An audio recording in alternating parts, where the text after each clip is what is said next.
I'm Philip Jackson from the Black Star Project. I am so excited by what the Gary Community School Corporation is doing for parents, for students, and for the community. Schools and school districts like this are so important in terms of turning around communities and ensuring that young people, our young people, all young people, are becoming globally competitive. The Gary School Community Corporation is absolutely on the right track, and anything I can do to help, I will.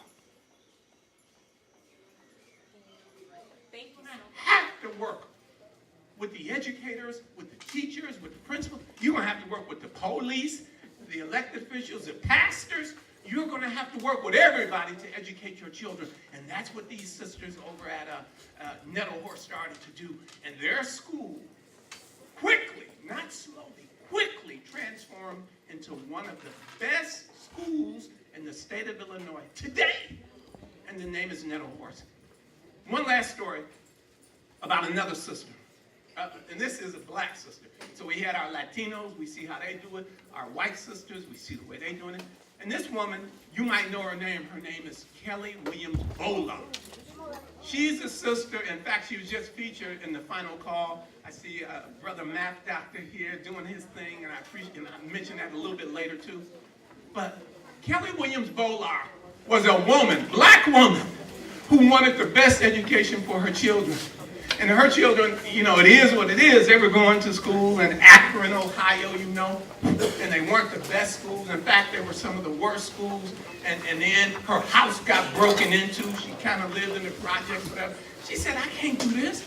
And I love this. I love the spirit of a black woman who says, I will do whatever it takes to get the best education for my children. Man, I'm having a Maya Angelou moment. Phenomenal. And so this is what she did. She sent her daughters to the school district where her father lives. Now some people say, well, that's illegal. I did it. I lived down on the low end, and I went to school at Hirsch on the high end. So I did, and then we used an address on 77th in South Chicago.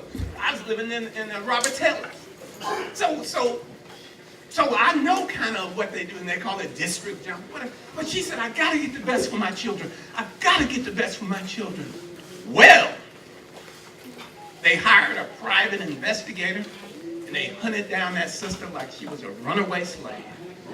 And they tracked her. In fact, her kids, she's driving down the street, and this car pulls up, and you know, and I'm not mad at my good white brothers who were the private investigators, but they look over and they're taking notes, and she'd tell her kids, duck down, duck down. It was just like when we used to come north from slavery.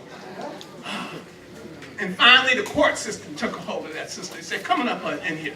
They said, we hear that you're trying to get a good education for your child. They said, coming up in here, we got something for you. So they sent her and her father, who's a dresser, they said, coming up here, you've both been indicted for stealing education. Now I'm starting, I said, what country was this in? Was it in Afghanistan? North Korea? This is in the US of A. She was indicted for stealing education for her children. Not only was she indicted, she was tried. She was arrested. She was convicted. They put that sister in jail. They put her in jail for wanting a good education for her children. They tried to get her father on the same charges. And they couldn't get him on those charges, but they got some other unrelated charges. They actually put her father in jail. And he got sick. He had a stroke in jail. And then they took him to the jail hospital. They chained him to the bed. And 10 months later, her father was dead. Dead. All because they wanted a decent education for their daughter. Well, I'm here today to tell you, Gary, you got to keep the fight going. Now, the fight isn't against a school district. The fight isn't against a school. The fight is to make sure that your children are properly educated, and anybody who's willing to work with you, that is your friend. And there are a lot of people here in Gary who are willing to work with you. So I want to do just a couple of more things very quickly. I'm on my own time. Thank you, they got me on time. First thing, if you guys can turn to the home education system. The home education system. There should, if anybody needs some, there are some extras in back.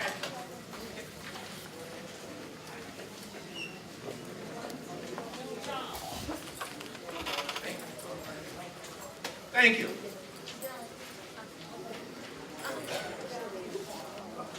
So these are the 10 steps to taking control of your child's education through a home education system. Number one.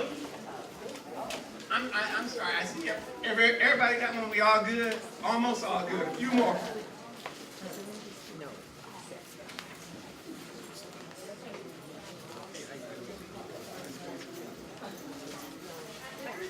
Ten things. I think everybody's good. Thank you. Everybody good? Right here, I got one. All right. These are the 10 things that you need to do, we need to do, to take control of our children's education.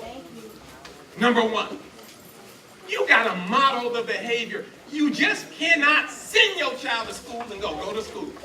That's dead. That doesn't work. You have got to model the behavior. Your children don't be listening to what you say, they listen to what you do. And if they don't see you trying to educate yourself, then why should they try and educate themselves? So that's number one. Number two, you have got to create the value system.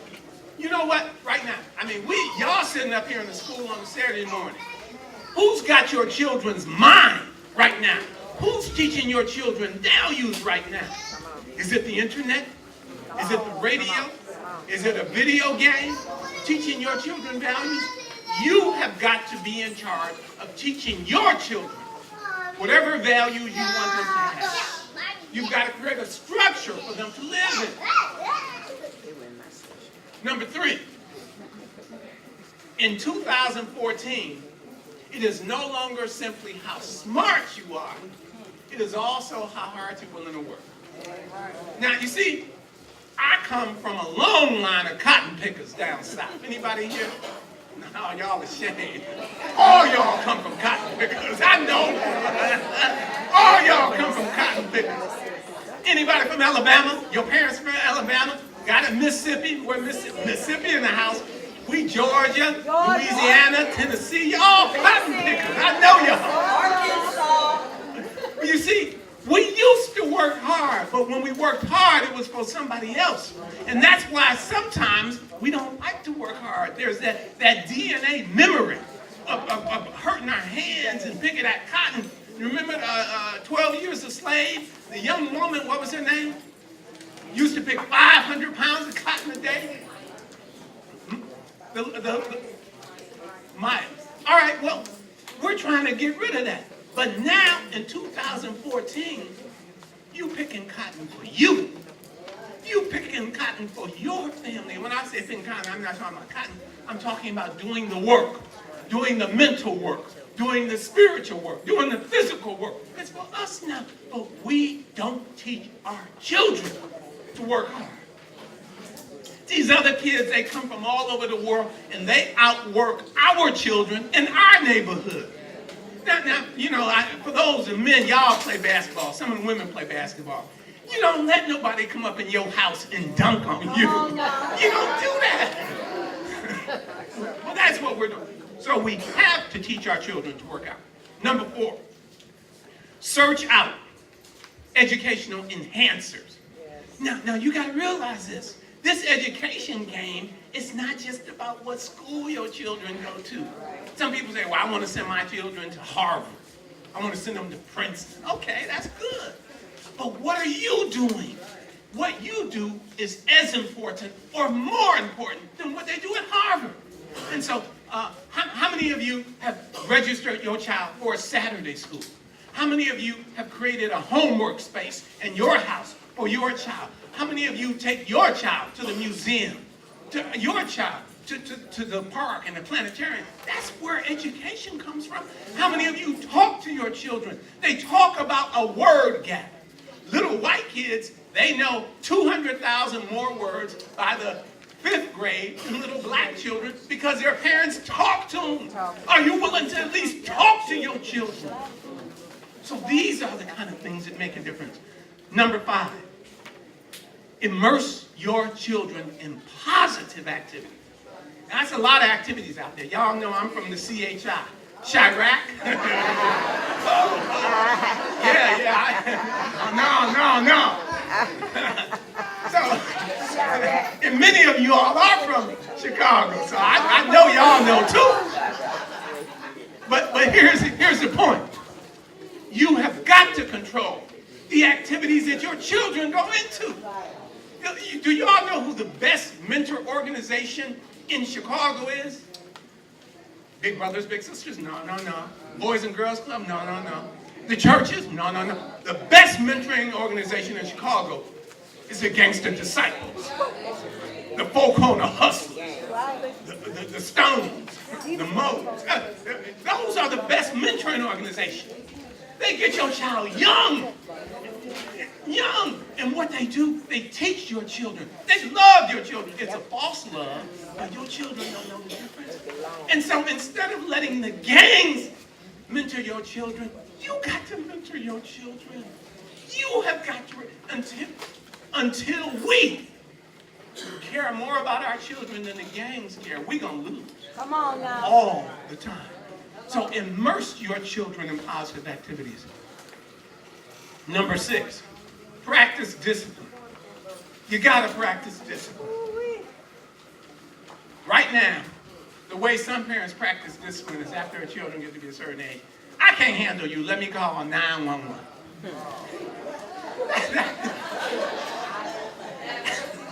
That's not discipline. What that means is you didn't do something when that child was 2 and 3 and 4. If you got to call 911 about your child. Don't y'all remember the grandparents who would say, boy, I brought you in this world and there you go. Now that's discipline. That's discipline. Number 7. Old school. You see, speaking, so here's the thing, old school. I grew up on a block. Whenever there was a problem on the block, they didn't call the police. They called the brothers. They called the fathers. And the fathers came out and they handled their business. And the trouble moved on.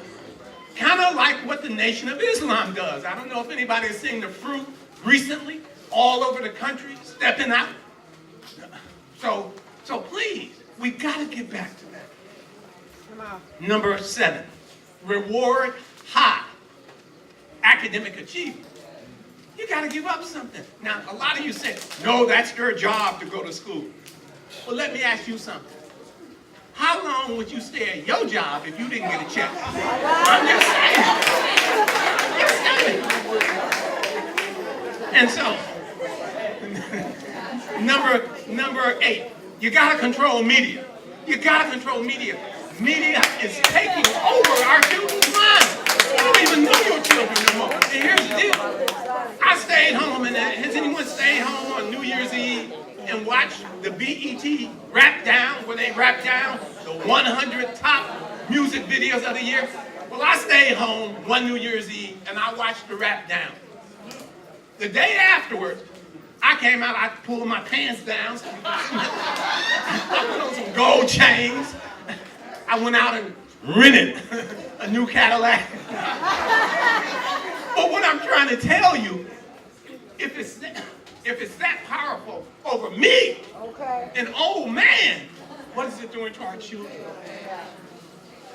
Number 9, capture and use every teachable moment.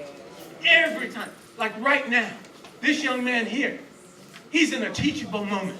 He could have been anywhere doing anything, but his mama decided, no, no, no, I'm going to take this moment to move you forward in life.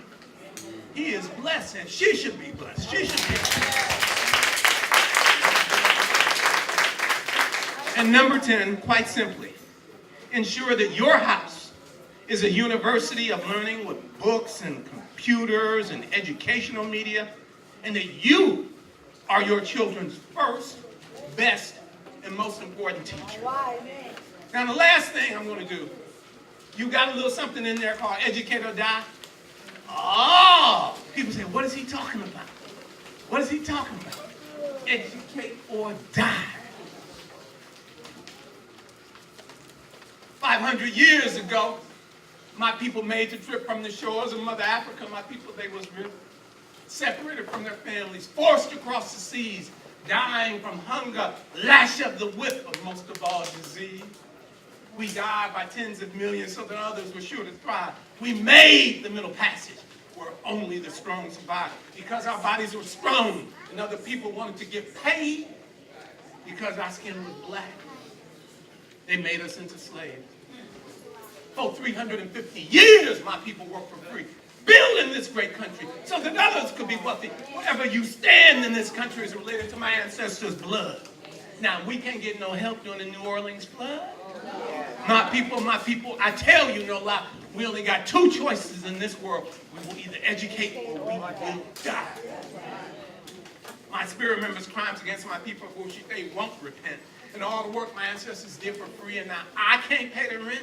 And even with all this pain and suffering, I ain't mad. Just don't tell me that every young black boy is bad.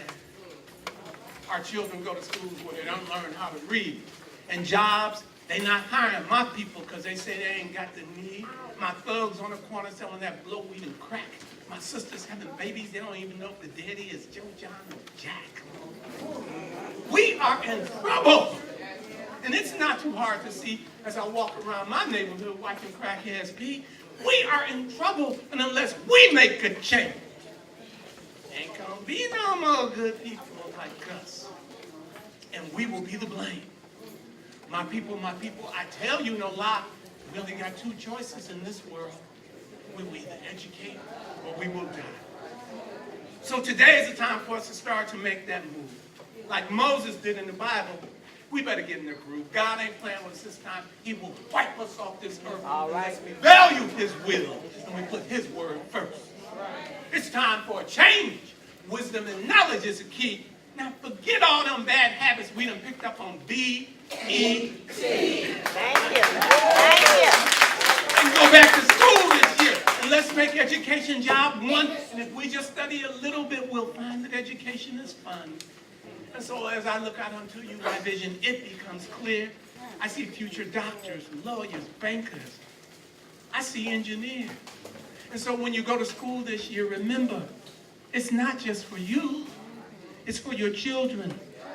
It's for your grandchildren. That's right. But it's for your ancestors, too. My people, much love. But I tell you no lie. We only got two choices in this world. We will either educate or we will die. Thank you.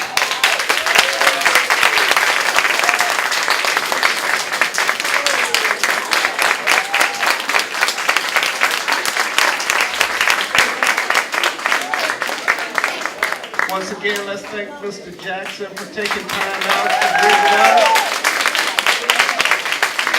We really appreciate your support, Mr. Jackson, and the Black Star Project. We do have a certificate for you, and we'll get that to you before you leave. Thank you so much. All right, so we're ready for lunch. So lunch will be served in the cafeteria.